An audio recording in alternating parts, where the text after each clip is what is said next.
Hi. ഇന്ന് ഈ grade 7-ലെ operation വിത്ത് integers എന്ന് പറഞ്ഞ ചാപ്റ്ററിലെ 6th ക്വസ്റ്റ്യൻ ഞാൻ ഒന്നുകൂടെ എക്സ്പ്ലെയിൻ ചെയ്തു തരാം. കഴിഞ്ഞ വീഡിയോയിൽ അത്രയും ശരിയായില്ല, അത് കാരണം ഒന്നുകൂടെ ഞാൻ എക്സ്പ്ലെയിൻ ചെയ്യാം. In a test +4 marks are given for every correct answer. ഏത് കറക്റ്റ് ആൻസർ ചെയ്താലും 4 മാർക്ക് കിട്ടും. -2 marks are given for every incorrect answer. തെറ്റിപ്പോയ ആൻസറിന് എത്ര മാർക്ക് പോവും? -2 മാർക്ക് പോവും. And the answered all the questions in the test. ടെസ്റ്റിലെ എല്ലാ ക്വസ്റ്റ്യൻസും ആ പരീക്ഷയ്ക്ക് ഉണ്ടായിരുന്ന എല്ലാ ക്വസ്റ്റ്യൻസും ആൻസർ ചെയ്തു. ടെസ്റ്റിൽ ടോട്ടൽ മാർക്ക് എത്ര കിട്ടി? 40 കിട്ടി.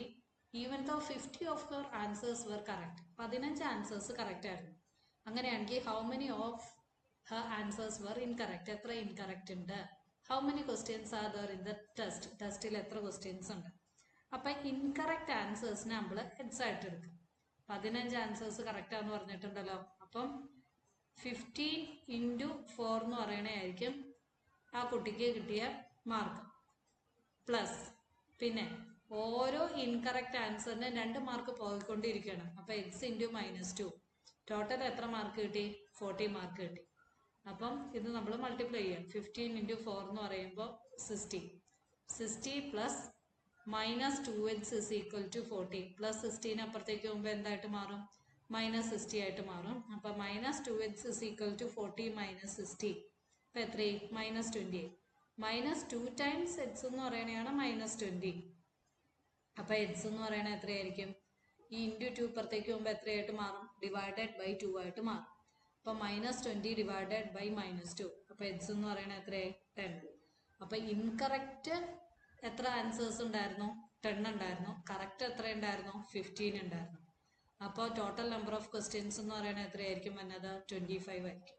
അപ്പം ആദ്യത്തെ ആൻസർ 10ഉം ഇൻകറക്റ്റ് ആൻസേഴ്സ് 10ഉം ടോട്ടൽ നമ്പർ ഓഫ് ക്വസ്റ്റ്യൻസ് എന്ന് പറയുന്നത് 15 കറക്റ്റ് ആൻസറും ഇൻകറക്റ്റ് 10ഉം ആണ്. എല്ലാ ക്വസ്റ്റ്യനും ആൻസർ ചെയ്തു. അപ്പോൾ 25 എന്ന് പറയുന്നതാണ് total number of questions in the test.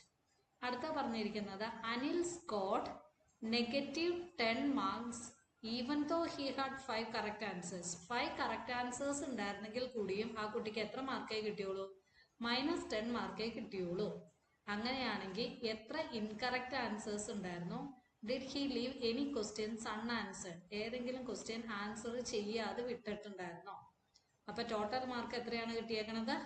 -10. ഇത് എഴുതിയ മാതിരി തന്നെ എഴുതുക. എത്ര കറക്റ്റ് ആൻസേഴ്സ് ഉണ്ടായിരുന്നു? 5 കറക്റ്റ് ആൻസേഴ്സ് ഉണ്ടായിരുന്നു.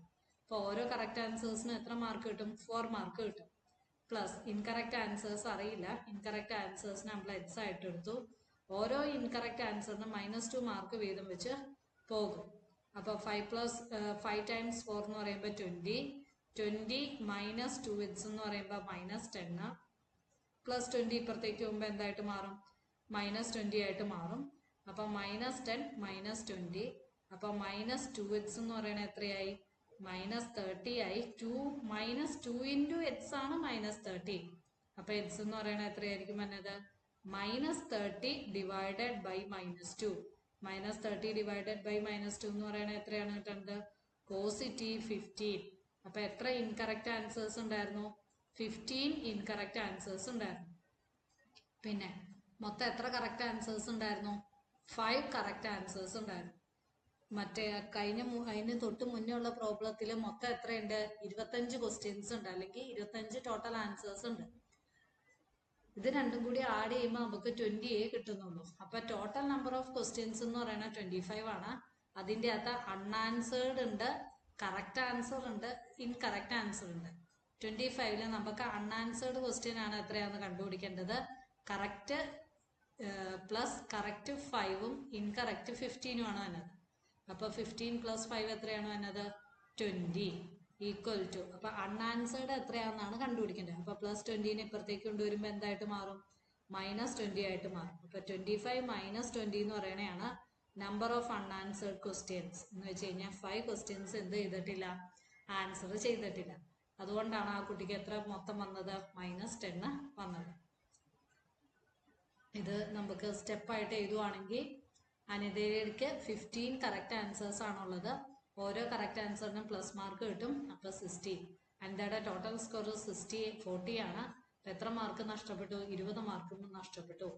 ഓരോ തെറ്റിനും ഓരോ 2 മാർക്ക് കുറയും. അപ്പം 10.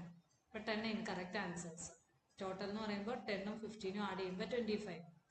ഇനി അനിലിന്റെ കേസ് എടുക്കുവാണെങ്കിൽ അനിലിന് 5 കറക്റ്റ് ആൻസേഴ്സ് ഉണ്ട്. 5 × 4 20 കിട്ടും. ഇൻകറക്റ്റ് എത്രയാണെന്ന് കണ്ടുപിടിക്കാൻ -10 -20. അപ്പോൾ -30 കിട്ടി. അപ്പോൾ 15 ഇൻകറക്റ്റ് ആൻസേഴ്സ് കിട്ടി. 15 ഇൻകറക്റ്റ് ആൻസേഴ്സും 5 കറക്റ്റ് ആൻസേഴ്സും ആണുള്ളത്. അനിൽ ആൻസർ ചെയ്തിരിക്കുന്നത് എന്താ? ടോട്ടൽ നമ്പർ ഓഫ് ക്വസ്റ്റ്യനിൽ നിന്ന് അനിലിന്റെ കറക്റ്റ് ആൻസറും ഇൻകറക്റ്റ് ആൻസറും ആഡ് ചെയ്തിട്ട് സബ്ട്രാക്ട് ചെയ്യും. അപ്പോൾ 25 - 5 + 15. അപ്പോൾ എത്ര കിട്ടി? 25 - 25. അപ്പോൾ അനിൽ എത്ര ക്വസ്റ്റ്യൻ ഇത് ചെയ്തു? 5 ആൻസേഴ്സ് ആൻസർ ചെയ്തില്ല. 5 ക്വസ്റ്റ്യൻ്റെ ആൻസേഴ്സ് ചെയ്തില്ല. ഒന്നുകിൽ നമ്മൾ ഈ മെത്തേഡിൽ ചെയ്യുക, അല്ലെങ്കിൽ ഇപ്പം ഞാൻ പറഞ്ഞു തന്ന എഡ്സ് ഇട്ട് ഇൻകറക്റ്റ് ആൻസറിന് എഡ്സ് ഇട്ട് ഇങ്ങനെ സോൾവ് ചെയ്യാം. ഏതാണോ എളുപ്പ മെത്തേഡ് എന്ന് വെച്ച് കഴിഞ്ഞാൽ ആ മെത്തേഡിൽ ചെയ്യാം. മനസ്സിലായെന്ന് വിചാരിക്കുന്നു. Okay, thank you.